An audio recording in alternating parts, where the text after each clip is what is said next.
Hey guys, Felipe here. I wanted to make a quick story about my mobile home. A lot of you guys have actually reached out to me regarding that. You've heard it on the Bigger Pockets podcast, or if you haven't, I'm going to go a little bit more into detail. So let's get started. So the way that property happened was I was in the middle of college, my first semester, and I was driving home, right? And I always passed the mobile home lot where I grew up going home. So we live not close to the street, but we do drive through it to get where I live. And the cool thing was that I was driving and I would look to my right and I saw lot 6. That's the property that I'll be telling you about.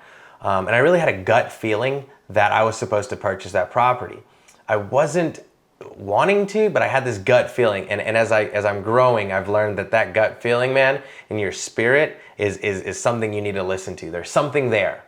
Fast forward a little bit, 2 or 3 days passed and I couldn't get rid of the feeling. I was going home to college and I saw the property and I said, man, this is one that I need to purchase. And I couldn't get it out of my head. So I went back to school at Tennessee Tech in Cookeville. And it was about 4 or 5 days and it was time to come home again. Drove past it, couldn't get it out of my head, jumped out of the car and I went and looked at the property. The guy that owned it probably thought I was crazy. Anyways, long story short, we came to an agreement and I ended up purchasing it for $3,000. $1,000 that I had and $2,000 borrowed money from my parents. So I bought the mobile home and then I just asked in my spirit, I was like, Lord, what am I supposed to do with this? Like, I don't know anything about, flipping a mobile home and all my money is gone. I have like $300 in the bank or something. It was ridiculous. And I'm a college student, I'm broke.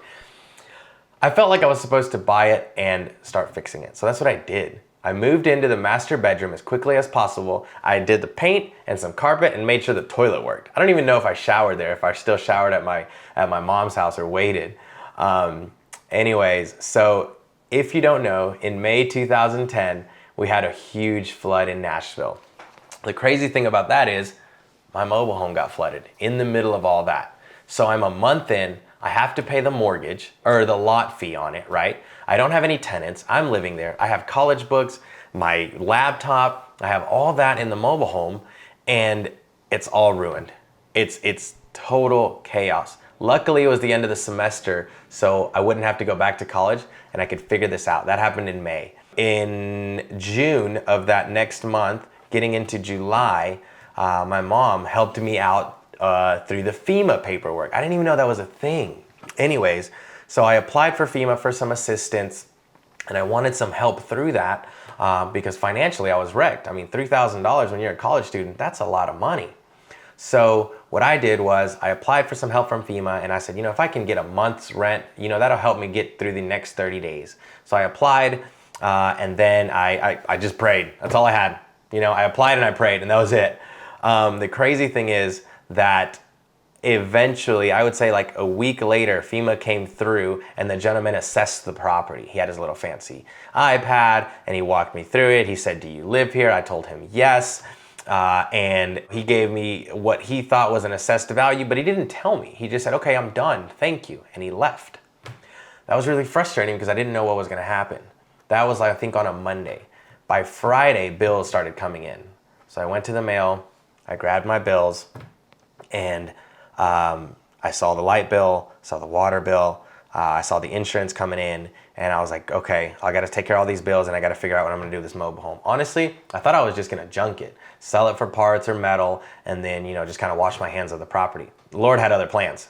What happened was, in that mail was a check from FEMA, from the government.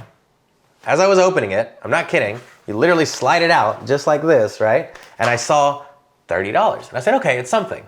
I kept sliding it.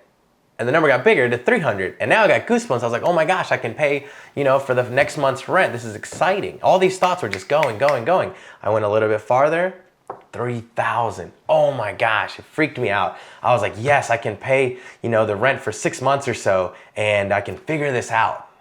Nope, I wasn't done. When I took the check out completely, boom, 30 grand. We flipped through my first rental property. My first flip went from 3,000 to 30,000 like that. And I'll end the story with this. All that to say, real estate is forgiving. If you feel like you messed up, just hold it long enough. Real estate is forgiving. It's really hard to mess up in real estate. You actually almost have to want to mess up in real estate. That property literally got flooded and I got $30,000 for it. It was an amazing project. I was able to use the money back into the mobile home. We still have it today. It's used as a rental property. We have 3 tenants there. Like, if you know me, you know that I rent by the room. That property cash flows $800 a month. A mobile home. So listen to your gut, listen to your spirit, and really push that. Again, if you like this video, follow us at @1team_Felipe or subscribe to the channel. Thanks, guys.